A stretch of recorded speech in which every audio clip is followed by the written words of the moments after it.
Hartlike goeiedag en jy's ingeskakel hier by Live FM #LeefLiefde. Die program waarna jy gaan luister is natuurlik Pitstop met God, saam met my, Dominee Willie Henning. En ek is daar van die Agape gemeente in Potchefstroom. En ek is so bly jy het aangesluit en ingeskakel. En ons begin hierdie keer met 'n baie opgewonde, baie belangrike man. En ek hoop jy het hom al raak gelees daar in jou Bybel. Ja, ons begin 'n vars splinter nuwe reeks. En miskien vir jou dalk so bietjie andersins as in die verlede, want die Engelse noem dit so mooi 'n expository preaching. Nou vir die Afrikaans sal dit seker nou 'n bietjie meer wees eksegese, kan ons sê versie vir versie eksegese, kan ons dit so sê. Maar dit is so bietjie meer in diepte, dalk nie so in diepte wat jy wil hê nie. Dalk sal die ander sê, ag nee, wat Dominee, dis sommer oppervlakkigheid. Weet jy wat, ons wil diepte hê, ons soek vleis. Ag, en dan gaan ek en jy lekker lees hierso van die onvervalste melk van die woord. Ag, is dit daarom nie wonderlik nie. Maar dis waartoe ek en jy gaan. Ek en jy gaan besig wees die volgende paar weke, soos die Here vir my geleentheid gee, gaan ons gesels oor 'n visserman daar in die Bybel. Petrus natuurlik. Petrus die visserman, en het sy lewe so wonderlik verander toe die Here vir hom geroep het en gesê het, luister Petrus, jy gaan nou 'n visserman van mense word. Het jy al dit raak gelees? Luister, ek wil graag hê.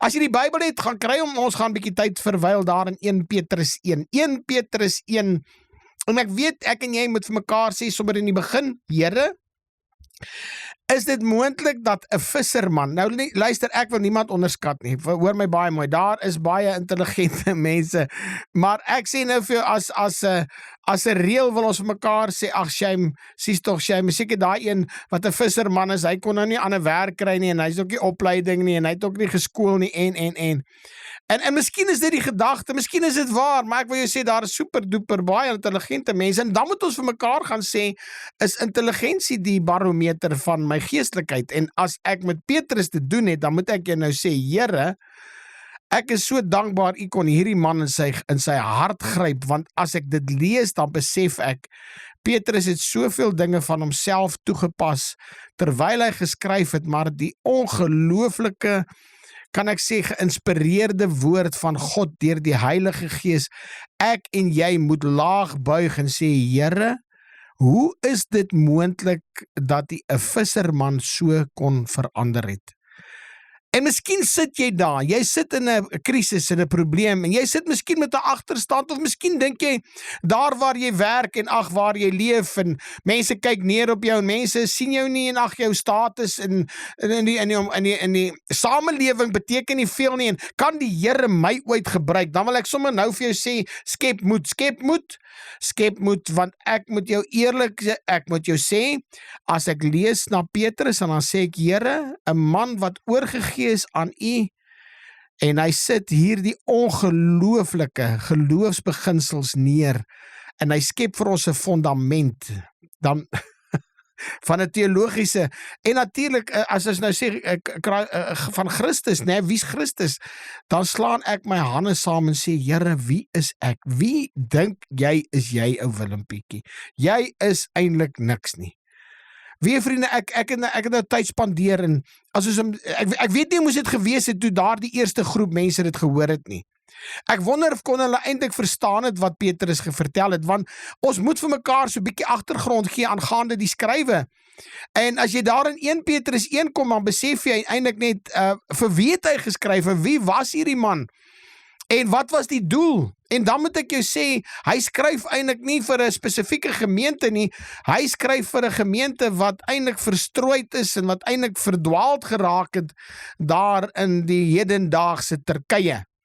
Nou kom, ek gaan vir jou so lees, so hier en daar 'n teksvers, net om weg te spring, voor die musiek ons vang, maar bly asseblief ingeskakel hier by Pitstop met God, natuurlik saam met my, Dominee Willie Henning, en ek lees saam met jou net hierdie eerste paar versies, daar uit 1 Petrus 1, vanaf die eerste vers. Hy sê, Petrus, 'n apostel van Jesus Christus, aan die vreemdelinge, van die verstrooiing, en nou noem hy 'n paar plekke, Pontus, Galasië, Kappadosie, Asië en Bithynia, uitverkore volgens die voorkennis van God die Vader, en die heiligmaking van die Gees tot gehoorsaamheid en besprenkeling met die bloed van Jesus Christus. Mag genade en vrede vir julle vermenigvuldig word. Nou geniet die musiek en kom dadelik weer terug.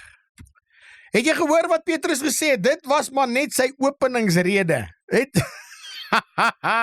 Eintlik wil ek sê, hy het hulle net gegroet is julle, en dan pak hy vir ons uit daar, en ek wonder of jy nou al agtergekom het, wie noem hy almal in daardie paar versies, eerste 2 verse. Nou ja, wie was Petrus? Ek en jy moet vir mekaar sê, ag natuurlik, ons ken dis die Petrus, die impulsiewe Petrus, dis daardie man, hy kap som met die oor af, nee, ag, en dan weet ons die tragedie, ou Petrus, hoe is dit nou dat jy nou die Here verloon het, nee, ek kry hom so jammer, want baie keer is dit wat mense doen, ons pik net op hierdie negatiewe, ag, en dan sit ons terug en dan sê, ag, Shem, ou Petrus, jy het daar 'n bietjie op die water geloop, nee, en daar val jy ook, doen ons dit nie? Ons sê mos vir mense, en kyk mos na hulle lewens, en sê, jy dan nou gesê, jy dien die Here, en kyk hoe val jy nou, ag, sies tog shame, en baie keer verlustig ons daarin, dit is ongelukkig so, ek vind dit in die kerk selfs, dat die kerk hulle verlustig, maar wie is hierdie Simon Petrus? Wie is hierdie Simon Petrus? Nou kom ek vertel gou vir jou so, en dan gaan jou inlei, en dan miskien gaan jy 'n bietjie saamstem en sê, maar ek ken dit bietjie anders, ek hoop, jy gee 'n bietjie aandag en gaan maak bietjie moeite.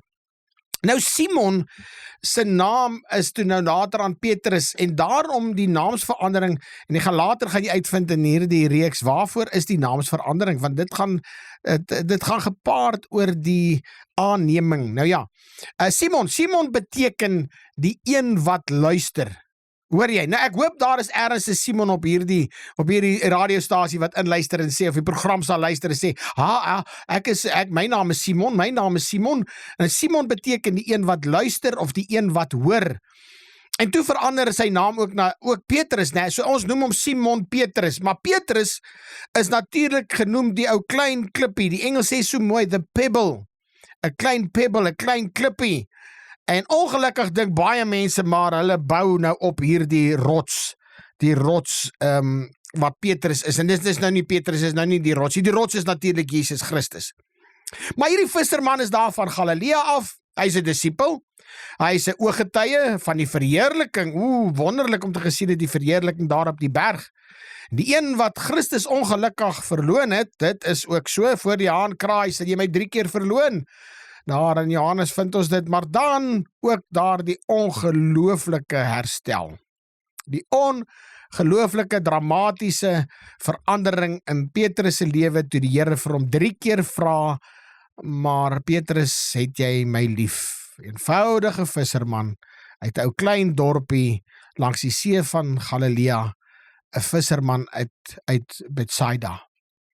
Nou waar bly jy as jy hierdie luister? Ja, jy seker in die Kosh area, miskien luister jy 'n bietjie verder, miskien is jy daar in Potchefstroom, miskien het iemand eers vir jou gesê, hoorie, ek laai sommer hierdie af, of daar is 'n podcast, gaan luister 'n bietjie aanlyn. Ek hoop dit sal so gebeur, want ek is so bemoedig deur die aantal mense wat luister. En as ek hulle raakloop, is dit vir my waarlik waar so 'n dankbare hart om te sê, Here, baie dankie dat U genade gee dat ek wel van hierdie luisteraars, van jou dalk raakloop, miskien loop ek jou eendag raak, het gaan nie oor my nie, het gaan oor hierdie wonderlike boodskap wat ons kan uitstuur na mense wat die Here Jesus Christus so nodig het. Miskien ken jy dit, daar die verloning van die Here Jesus Christus, miskien sit jy daar en jy sê, ag dominee, ek weet, ek het die ou Here al so verloon, ek weet nie eens meer hoe om na hom toe te gaan nie, ek weet nie eens meer hoe my kop te wys daar by die kerk nie, want net my lewe spreek van 'n man wat glad God nie dien nie, my taal gebruik nog meer, my verhoudings nog meer verduidelik eintlik vir die mense, weet wat, maar ek ken nie die Here nie, ek het hom verloon, en baie keer is dit ongelukkig so, dat ons 'n geleentheid gehad het om eers te getuig, om iets te kon doen, iets te kon sê, 'n verskil te gemaak het vir die koninkryk van God, en dan bly ons liewer stil, en ons stap weg, en ons sê, maar ek ken hom nie, want Jesus is vir my 'n verleentheid. En dan vind ek Petrus, hierdie eenvoudige visserman, Hy is so eenvoudig, en weet wat doen hy? Hy sê ewe skielik, ek worry nie oor die teorie net nie. Die teorie het die Heilige Gees van definitief geïnspireer, dit is verseker. Maar ek kom praat uit 'n diep persoonlike worsteling in sy eie lewens, in genade wat hy gevind het in Christus. En ek wonder, miskien moet jy daar sit en sê, Here, maar hoe ver is ek van U? As die Here jou sal 3 keer vra agter mekaar, want kyk, gewoonlik vra ons mekaar, eintlik moet jy dit doen, as jy iemand raakloop en sê, hoor jy, maar hoe gaan dit met jou? Vra net weer 'n keer, hoe gaan dit met jou? Maar sê vir my, hoe gaan dit met jou? Jy weet, die kans is goed, daar by die 3de keer, dan begin ons die waarheid praat, né? Want dan begin ons eintlik bietjie dink oor hoe gaan dit met my? Dan gaan dit nie oor waarmee is ek besig nie, en wat is ek besig om te doen nie, gaan ek eers oor my gesondheid nie, dit gaan eintlik 'n dieper liggende vraag is om te sê, hoe gaan dit met jou geestelik? Kan ek jou dit vra? Terwyl jy hierdie luister, die program, bid ek dat jy die Here sal antwoord, hoe gaan dit met jou geestelik? Petrus gaan so ver, hy noem later in die woord hier in 1 Petrus 5 vers 13, dan noem hy eintlik die plek van waaraf hy skryf. En hy skryf hier uit Rome uit en hy noem dit eintlik die Babylon, die Babylon. Want jy sien, tydens die vroeë vervolgings onder Nero, is dit wat hy heen verwys om te sê, ons voel soos Babylon, ons is weggeneem, ons is vreemdelinge, ons is inwoners, weet jy wat, ons is nie eintlik meer tuis in hierdie wêreld nie. Natuurlik, Nero het so ver gegaan om het te probeer verdryf, en hulle die skuld te gee, dat te sê, die Christene het die groot brand veroorsaak daar in 64 na Christus, dis die Christene, ons moet hulle doodmaak, ons sal hulle martel. Ag, en insluitende Petrus self het hierdie gedagte seker gehad, van dis seker hoe hy sal sterf eendag, as gevolg van marteling, en dan vertel die legende vir ons dat dit is so, die kans is goed, dat dit waar was, dat hy onderste bo gekruisig was, hy wou nie gekruisig geword het soos sy Here nie. Maar dis die kerk waartoe hy na skryf, wat verstrooid is daar in hierdie verskillende dorpies wat ek jou van vertel het, en hy skryf vir die kerk, en hy sê, weet jy, kerk, jy's in 'n ongeweldige groot druk, en ek wonder as ek het kyk in Suid-Afrika, dan sien ek wat die skuiwe is, wat in ons land gebeur, en ek sien so hier en daar, is hulle ernstig besig eintlik om Christenskap te probeer uitfaseer, jy kan dit nie glo nie, te probeer bestuur, kan ek dit sê, daar uit die regering se siening en se begrype, en ek sien hierdie komitee wat druk om te sê, nee, maar ons moet die kerk reguleer, en miskien in 'n mate kan ek dalk saamstem, verstaan het, daar is baie mense wat ek weet nie waar kry hulle dit uit die woord nie, die een spuit doom, die ander een drink petrol, en ek verstaan hierdie dinge, en die ander byt net jou geld uit, né, en verkoop vir jou 'n klomp leuns in opsigte van jou gesondheid, dan kan ek dit verstaan, hoekom mense sal sê, kom ons bestuur dit, maar ek sien die ongelooflike weerwraak, so iets moes ergens gebeur het, waar ek in daardie vroutjie se gesprek en selfs haar optrede sien. Miskien sien jy dit daar op die televisie, miskien sien jy daar op die internet, hoe hulle graag die kerk aan bande wil hê. Maar nou in hierdie tyd, geloof vir hulle, daardie jare was nie 'n luukse nie. Jy weet, soos ek en jy, ag, ons kan ons maar glo of ons wil of nie, né? Ja, daar was 'n lewensgevaar. Vir hulle was dit 'n lewensgevaar, dit het hulle lewe gekos as hulle Christen was. Hulle was in die amfitheater gegooi, heel moontlik was hulle onthoof. Heel moontlik was hulle aan die brand gesteek soos fakkels. So vir hulle was dit 'n probleem. Andersins, ja, was hulle uitgeskuif uit die familie uit, hulle is geonterf, totaal en al, en later gaan ons weer terug gaan daarna, wanneer die aangeneem word. Paulus praat ook daarvan, en hy bevestig dit. En hier skryf ou Petrus, hierdie eenvoudige mannetjie, ek sê eenvoudige mannetjie, waar sal ek wees eendag, en hy's 'n apostel, né? Kan jy dit glo?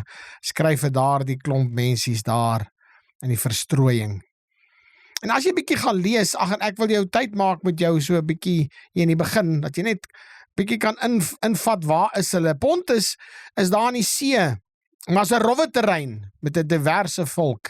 Hy skryf nou daai groepering, swart, daar langs die Swartseekus, 'n rowwe terrein, so is nie gemaklik begaanbaar nie. Dan skryf hy daar na Galatia toe. Nou Galatia is daar waar jy en ek nou sal verstaan waar die Gauls gebly het, né? Ou Asterix en Obelix, dis nou waar die Gauls bly. Nou ja, Paulus was vroeër daar gepreek ook, as jy daar in Handelinge 13 en 14 gaan lees.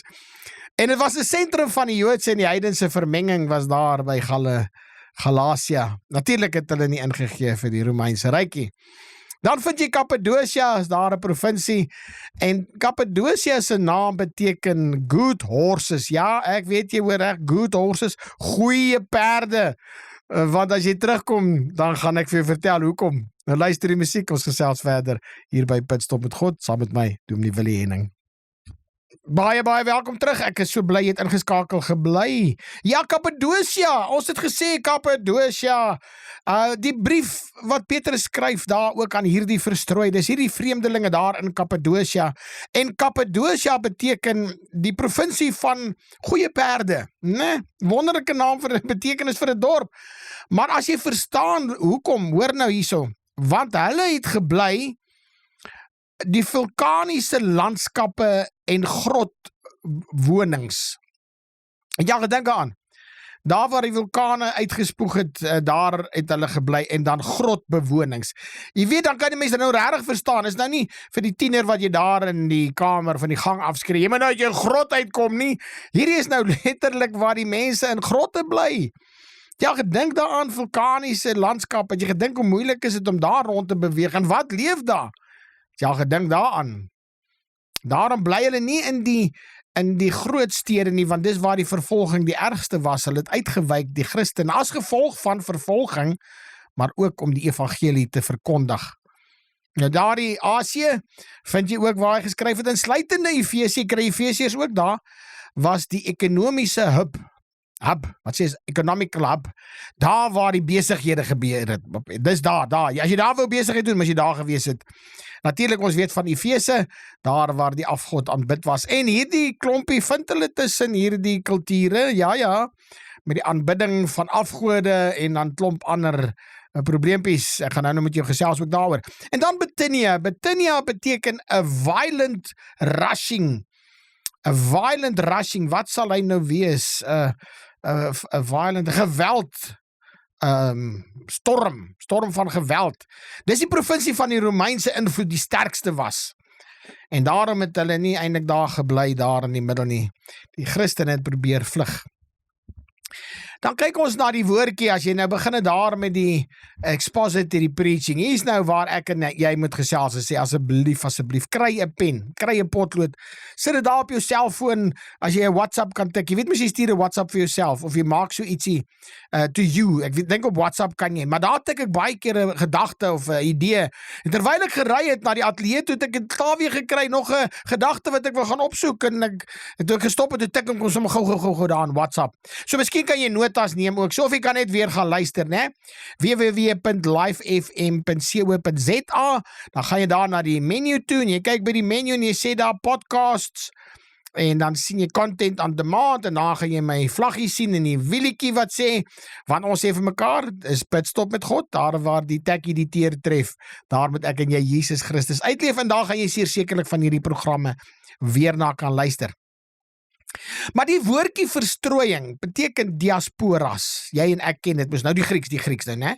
Nou maak ek asof ek slim is. Miskien ken jy het al gehoor, die diasporas, en ek sien baie kerke gebruik het soos ek wil amper sê, party het soos 'n bediening. Met ander woorde is 'n bediening, die diaspora bediening bedoelende, hulle gaan soek daardie wat uit die kerk uit is, en wat nog moet inkom, en dalk wat ergens net verdwaald geraak het. So hulle gee 'n naam so. Maar hierdie is 'n fisiese verspreiding, maar ook geestelike vervreemding, wat Petrus probeer eintlik vir hulle verduidelik is om te sê, luister, julle sukkel, julle is in die minderheid, dit gaan swaar met julle, dis nie julle tuiste nie, en wanneer ons kyk hierna, verwys dit natuurlik na die ballingskap. Nou ek en jy moet vir mekaar op 'n tydjie sê, ons voel in ons eie land soos ballinge. Ons voel weggevoer, die stelsels werk nie lekker nie, ons hou nie daarvan nie, ons pas nie regtig in nie. En soms moet jy vir mekaar sê, weet wat, as jy 'n Christen is, dan sukkel jy selfs met jou kultuur. Ek weet nie, miskien is dit net ek wat dit so beleef. Maar Petrus, hy vat hierdie gedagte van ballingskap en sê, weet wat, julle is onder ander beheer, julle is nou nie meer onder beheer van julle self nie, julle is onder Romeinse beheer. Julle is onder die Romeinse beheer. Julle kan nie besluite maak nie, julle kan nie eintlik stem nie, julle kan nie stemreg hê nie, jy het die stem, jy het nie sê nie. En eintlik sê hy vir hulle, luister, dis wonderlik, want hierdie wêreld is nie jou tuiste nie. In 'n wêreld wat God eintlik vyandig gesind is, moet ons vir mekaar sê, maar ek is eintlik besig met 'n pelgrimsreis. Ek is net hier tydelik. Soos wat Abraham gesê was, Abraham, jou fondamente, die plek wat jy na begeer, is nie hier nie. Die plek wat jy soek is nie gebou met hande nie, is daar waar God die boumeester is. En so behoort ek en jy te leef as Christene. Ons moet kyk uit na die hemel saam met die Here vir ewig. So ek en jy, eintlik wil ek sê, hierdie tipe dubbele burgerskap. Ons is in die wêreld, maar ons is nie van die wêreld nie. Ons leef hier, ons moet hier leef, maar ons aardse lewe moet eintlik sekondêr wees teenoor ons hemelse burgerskap, om te sê, Here, ek wil graag daar by U wees. En dit sê vir my, wie is ek en jy werklik in hierdie wêreld?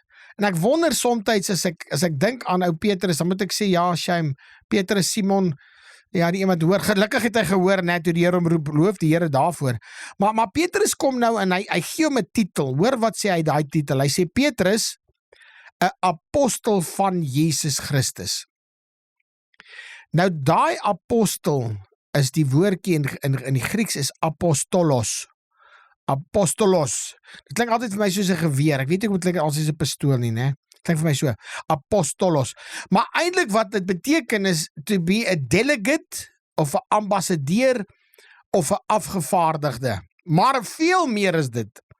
Nou Petrus het hierdie gedagte verstaan. Hy het verstaan hiervan af die seevaarders en die maritieme was hy baie goed bekend mee. Nou wat hy vir ons hier eintlik inbring, daai woordjie apostolos het hulle gebruik tydens die skepe, wanneer skepe gestuur was, nou nie as 'n konvoi nie, maar as 'n envoy.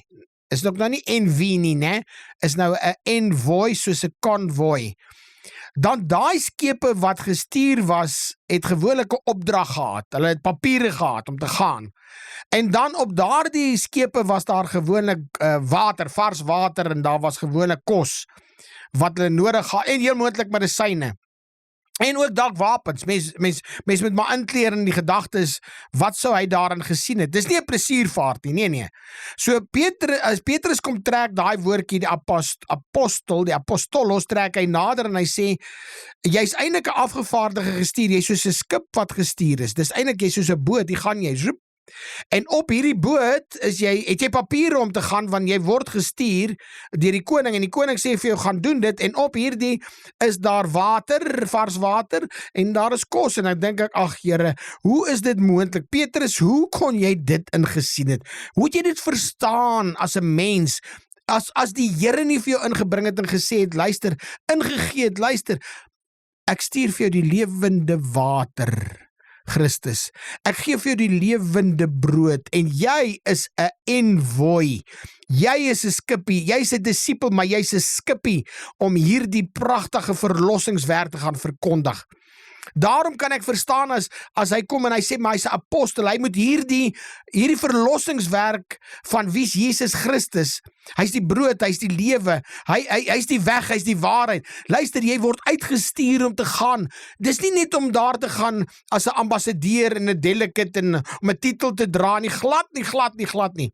Dis sodat ek en jy moet beweeg, ons moet gaan. Ons is vreemdelinge, tydelike inwoners. En terwyl ek en jy tyd het, en terwyl ons hier woon, dan moet ons beweeg met hierdie evangelie van Jesus Christus. Die woordjie wat hy gebruik vir daardie die tydelike inwoners, daai vreemdelinge, ken ons ken so hier en daar, né? Ons ken para beteken langs, epidemio beteken verblyf, verblyf, en eintlik wat die woordjie sê is om langs aan te bly. Dis eintlik, hoekom ek vir jou sê, nou ons ken die parakletos, kan jy al gehoor het, ek hoop ergens in 'n prediking, dan sê hy vir jou die parakletos, en hy sal vir ons die parakletos stuur, die een that is called alongside to assist, die een wat gestuur is, wat geroep is, om langs aan ons te leef, om ons te help, die Heilige Gees, die parakletos. So verstaan jy nou, as hy sê, julle is die para-epidemio, julle is daardie, jy bly in die land, maar jy is nie eintlik in die land, jy bly so langs die land, as ek so kan sê.